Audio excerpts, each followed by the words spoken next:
Okay, so thank you for joining. Happy Saturday. So in today's class, we're going to be talking about travel. Okay, perfect, which is my absolute passion. Travel is my biggest hobby. And at the moment, unfortunately, a lot of us can't travel because of the virus, but it's still nice to talk about it and learn some vocab and things.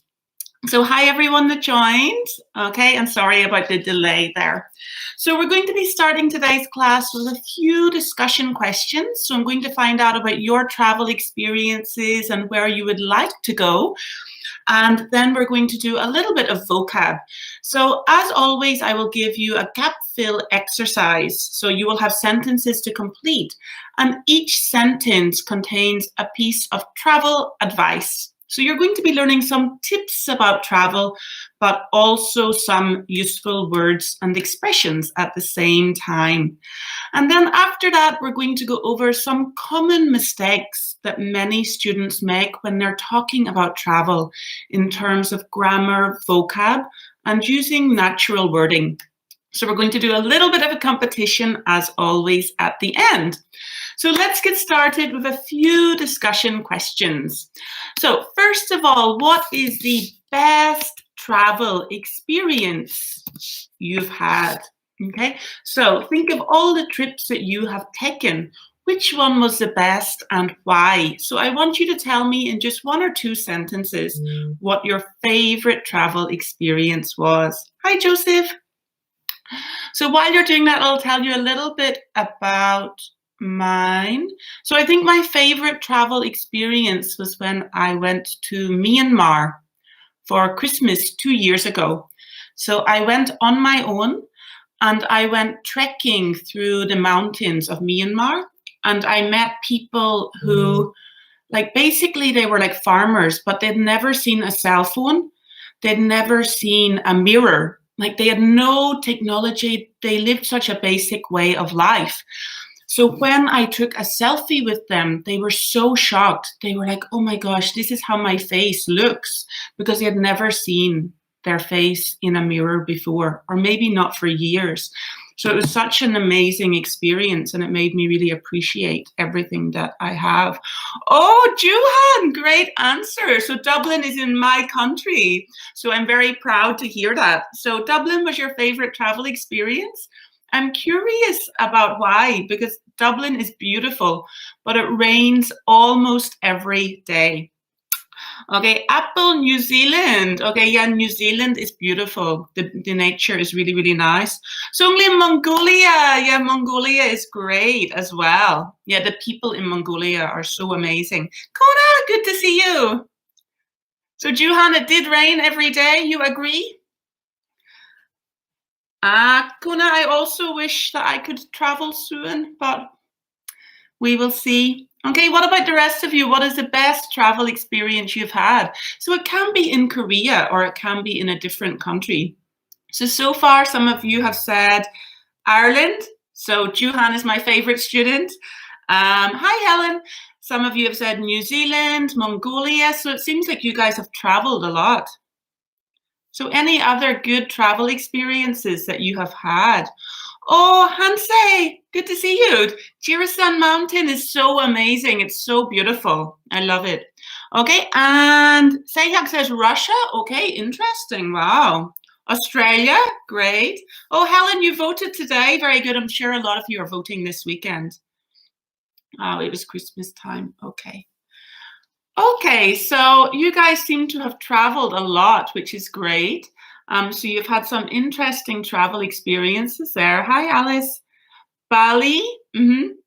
Oh, you hiked alone? I didn't have a chance to go hiking in Bali, so I'm very jealous. Helen says Pacific Coast driving. Wow, you guys have had some amazing experiences. Catherine, Quebec. Oh, I really want to go to Quebec. Now I really want to travel, so maybe we shouldn't be talking about this. Oh, India. India is great as well. Oh, I'm getting so excited now. Now I want to just take my passport and go, but unfortunately it's not possible. So the next question is, which country is highest on your bucket list? So if you are not sure or not familiar with the term bucket list means a list of things you want to do before you die, or list of things you want to do in your life. So if something is highest or top of your bucket list, you really, really, really want to do it. So if I say which country is highest on your bucket list, if you could go to any country, which country would you like to go to next and why? So my bucket list always changes. So at the moment, I really want to go to Morocco because it looks so colorful. Moroccan food is my favorite food. But I also really want to go to Iceland to see the Northern Lights. Kona, you've never been to the Southern Hemisphere? You have to go. Swiss, oh, we're going to be talking about this a little bit later, but we don't say Swiss. Swiss is the nationality, Alice. So the country is Switzerland. So many people get this one confused. So if I am from Switzerland, I can say I am Swiss. So many of my students tell me, oh, I want to go to Swiss, or I've been to Swiss. We can't say this. We'd say, I want to go to Switzerland. Catherine, Italy is my dream country. Oh my gosh, Italy would be amazing. Okay, Apple, Europe has never been used. So I think you would say, I've never been to Europe before. Yeah, Europe is really beautiful. It's so historic and like everything is just so classic and beautiful. Okay, so yeah, great. Yeah, so Helen, America has big cities, but great nature at the same time.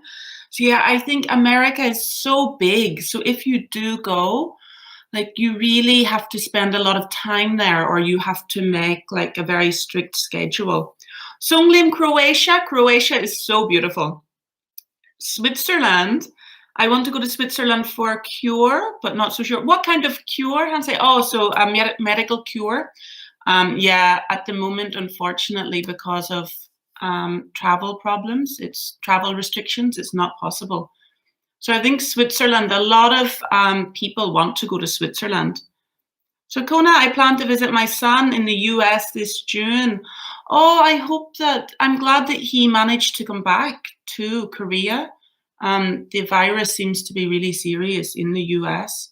So a lot of people, I guess, had travel plans. Unfortunately, they needed to cancel because of the virus. I was planning to go to Uzbekistan, but unfortunately, because of the virus, I've had to cancel. Okay, what about others? So what is top of your bucket list? His room is his prison. That's funny. So he is self-quarantining. So we learned this a couple of weeks ago. He is self-quarantining. So we learned this in the coronavirus class. Yeah, the living cost of Switzerland. Switzerland is one of the most expensive countries in the world. Oh, yes, you want to go to Ireland to enjoy St. Patrick. This is the best time to go. So if you do go, you should go on the 17th of March because this is St. Patrick's Day. So it is the best day to go to Ireland. The atmosphere is really amazing. Okay. So you guys have a lot of different places on your bucket list. The next question is, what do you always pack when you go on vacation? So I'd like you guys to tell me a few things that you always pack. So pack means put into your suitcase. So for me, I always pack, I have 2 passports. So because I kind of have 2 nationalities, it's a little bit complicated, but I always pack both passports because if I lose one, then I still have another. So this is my British passport. This is my Irish passport. So I kind of have 2 nationalities. And for some countries, you don't have to have a visa. You don't have to apply for a visa if you have a British passport. For some countries, you don't have to apply for a visa if you have an Irish passport. So it's good having both of those. And I always bring my Kindle. So I think in Korea, Kindles are not very common. because this brand is made by Amazon. So I tried to order this to Korea, but it wasn't possible because I think Kyobo Bookstore have their own kind of Kindle, but this is like an e-reader. So I always bring this, and I always bring a lot of different credit cards as well. So Sung Lim, credit card, passport, and a little bit of cash. Oh, Catherine, hair rollers. So we would say hair rollers. I think so. The rollers are like you twist your hair around them. If you're talking about the electric appliance, we would say curling tongs. I'm not sure which one you mean. Rollers are like usually made of plastic and you wrap your hair around them, whereas tongs are the actual electrical appliance. Clothes, passport, mobile phone, money, credit card. Okay, so you guys all seem to bring the basics. Kona, earphones, sunglasses, very important as well. What about what apps do you usually download before traveling? Plastic, yes. So Catherine, that would be rollers. So what apps do you usually download before traveling to another country? So I always download, there is one called XE. So this is where you can convert money. You can check how much each, like if you want to buy something in another country, you can check how much it costs. And you can use this without Wi-Fi, which is really good. Google Maps, okay. But I used to always use Google Maps, but I found that in some countries, it just doesn't work very well. So now I use Maps.me instead. This one is really good because you can use it offline. So even if you don't have Wi-Fi in that country, and it's actually made by the local people. So I think it's really accurate. So Papago, very good. So translation apps. Okay, hotel app. Google Map. Yeah, so Google Map used to be my favorite, but now I use Maps.me more. Personally, I prefer it, but Google Map, yeah, can be really good.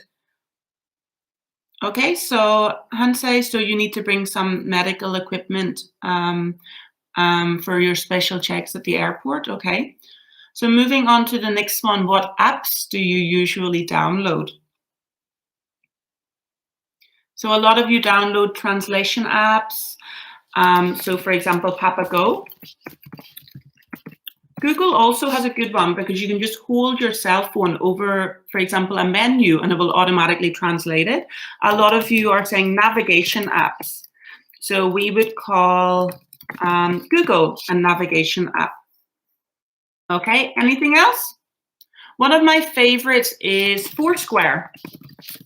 So recently I went to Portugal with my mom, and Foursquare is really good because you can just type in your location and it will bring up like all the really good restaurants nearby, all the good places to go sightseeing.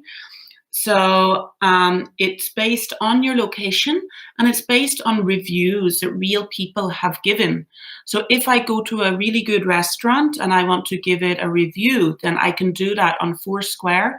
So it's quite trustworthy, and I found some really, really good restaurants through Foursquare. So I think that's also a really good app if you haven't used it before. Any other apps? No?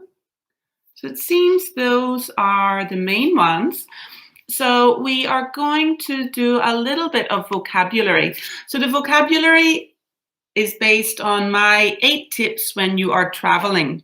So if you have met me before, you will know how much I love traveling. So when I graduated university, I just left home and went on a round the world trip. And I spent maybe about a year traveling. And before I came to Korea, I went on a one-way ticket to South America for 5 months. So I love traveling, and I really think that it opens your mind and you can learn so many valuable things from traveling that you can't learn through university or in a school. TripAdvisor, very good. Uber, very good. I can't read this, Hansei, because it's such a long word and my Korean skills are not good enough. But okay, so for searching for hospitals and pharmacies. So that's a really good resource to have if you have any medical problems. Okay, Uber, okay. How did you afford it, Sung Lim? I had a part-time job when I was at university, and I just worked so hard to save for the trip. There were a couple of times where I ran out of money and I had to call my father, please give me money. And he wasn't always too generous because he wanted me to be independent. He said, you chose to go on this trip, you need to make it work. So I just picked up part-time jobs and yeah. Okay, hi Sally. So we are going to go over some vocab. So complete the following travel tips with the appropriate word or phrase. So number 1, when you go to another country, this is my first tip, always try the food. So what word do you think fits in here? So a little bit of a clue, the food. So we're probably looking for an adjective, a word to describe the food. So what food should you always try when you go to another country? Area food. Area food sounds a little bit strange, Apple. You could say the country's food.